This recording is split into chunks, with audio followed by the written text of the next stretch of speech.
తమిళనాడులో విజయ్ గెలవడానికి కారణం రోజా అంటున్నారు. అందువల్ల ఊరి అమ్మ ఇది కూడా పుకారం లేపారా? అమ్మ అమ్మ అమ్మ అమ్మ అమ్మ ఏం మాట్లాడుతున్నారన్నా? ఆమె పాదం పెట్టింది కాబట్టి స్టాలిన్ గారికి గతి వచ్చిందని అందరూ అంటున్నారన్న. పోయి మళ్ళీ విజయ్ పక్కన కూర్చుందా? అటైతే ఈయన గవర్నమెంట్ ఎన్నాళ్ళు సాగిద్దా ఏమో మరి. అటైతే నాకు డౌటే. అంటే స్టాలిన్ ప్రచారం చేయడం వల్ల ఇండైరెక్ట్ గా ఏడ కలియం చేసింది? స్టాలిన్ ప్రచారం చేయడం వల్ల ఓట్లని ఈమె పడ్డా అన్నారా? అమ్మో పర్లేదమ్మా, విజయ్ బతుకుంటాడు. అటైతే ఈమె అడుగు పెట్టినట్టయితే ఏదో అయ్యేది.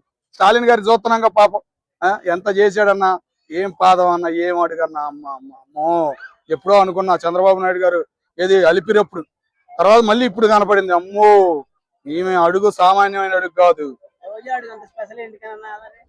టీడీపీలో అడుగు పెట్టింది, చంద్రబాబు నాయుడు గారికి అలిపిరిలో అయింది. తర్వాత వైఎస్ఆర్ కాంగ్రెస్ పార్టీలో అడుగు పెట్టింది వైఎస్ గారు. తర్వాత మళ్ళీ కేసీఆర్ గారిని కలిసింది. అంతే సంగతి. మరి ఇంకేం కావాలి నీకు ఉదాహరణ? ఇప్పుడు అడుగు పెట్టింది స్టాలిన్. అయ్యా స్టాలిన్ అంటే కొడుకుని కాదు.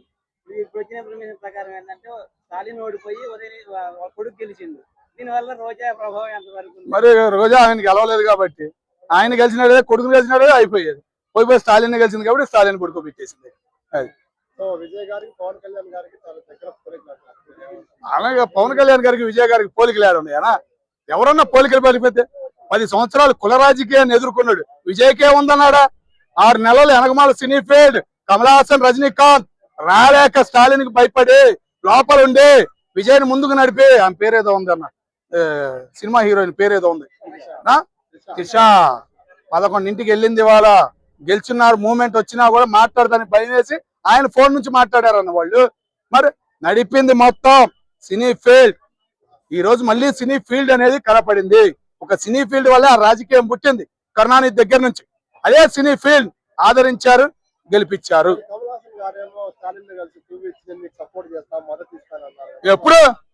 ఎప్పుడో నువ్వు రాంగ్ ఇన్ఫర్మేషన్ కళాఖండ చెప్పగలను. సినీ ఫీల్డ్ ఈ 100 రోజుల్లో ఒక్క రోజు కూడా బయటకు వచ్చి ఏ పార్టీకి సపోర్ట్ పలికింది లేదు. అంత ముందు చూసాం, వీడియోలు పెట్టేవాళ్ళు టీవీల ముందు. మరి సపోర్ట్ చేస్తున్నామని గర్వంగా చెప్పుకునేవాళ్ళు. వాళ్ళు తెలుసా నీకు? కనకమాల నడిపించింది విజయ్కి. 100 రోజులు ఎన్నో బెదిరింపులు వచ్చినా ఒక్క సినీ ఫీల్డ్ వాళ్ళని చూసుకునే విజయ్ నిలబడ్డాడు, గెలిచాడు.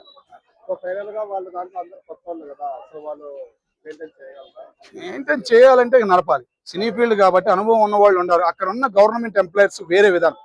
రాజకీయ నాయకుల కింద నలిగేవాళ్ళు కాదు, నలిపేసేవాళ్ళు. ఆ గవర్నమెంట్ ఎంప్లాయర్ అంటే ఒక విలువ ఉంది. కలెక్టర్ అంటే ఒక వాల్యూ ఉంది. ఓకేనా? 2 దేశాలని 3 ఏది మన శత్రువు లాంటి చైనానే నలిపి పిండుతుంది ఎవరంటే ఒక తమిళనాడు వాడే. ఓకేనా? శ్రీలంక చేపల్ని మొత్తాన్ని లాగుతుంది ఎవడంటే ఒక తమిళనాడు వాడే. చరిత్ర ఉంది వాళ్ళకి. ఓకేనా? గవర్నమెంట్ ఎంప్లాయర్స్, జనం, రాజకీయం, కుల రాజకీయాలు లేవు అక్కడ.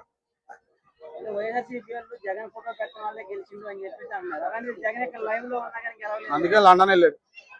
ఇలాంటి ఎదవల పనికిమాల పనులు చేస్తున్నారని చెప్పేసి మీడియా ముందుకు వచ్చి ఏం మాట్లాడదాం అని చెప్పేసి లండన్ లో ఎంజాయ్ చేస్తున్నాడు. ఎందుకు ఆయన లాగుతారా మీరు? ఆయనకేం సంబంధం? ఆయనకి ఏం సంబంధం చెప్పు. మరి పాపం పువ్వు ఇవ్వడానికి వెళ్తా కూడా పువ్వు తీసుకోకుండా పువ్వు వేరే వాళ్ళకి వెళ్ళిపోయింది. ఆ పువ్వు తీసుకుంటే ఓడిపోయేవాడేమో పాపం విజయ్ గారు. పువ్వు కూడా వెళ్ళాడా? ఏం టచ్ చేయలేదు కాబట్టి ఈ రోజు విజయ్ గెలిచాడు. సరేనా? దీన్ని అడుగు పెట్టింది అడుగు పాదం. మరి ఇప్పటికైనా మారమ్మా తల్లి, మారి కొద్దిగా రాజకీయం వదిలేసి సినీ ఫీల్డ్ వదిలేసి మీ తమిళనాడులో ఏదైనా బిజినెస్ చేసుకోమ్మా. ఓకేనా?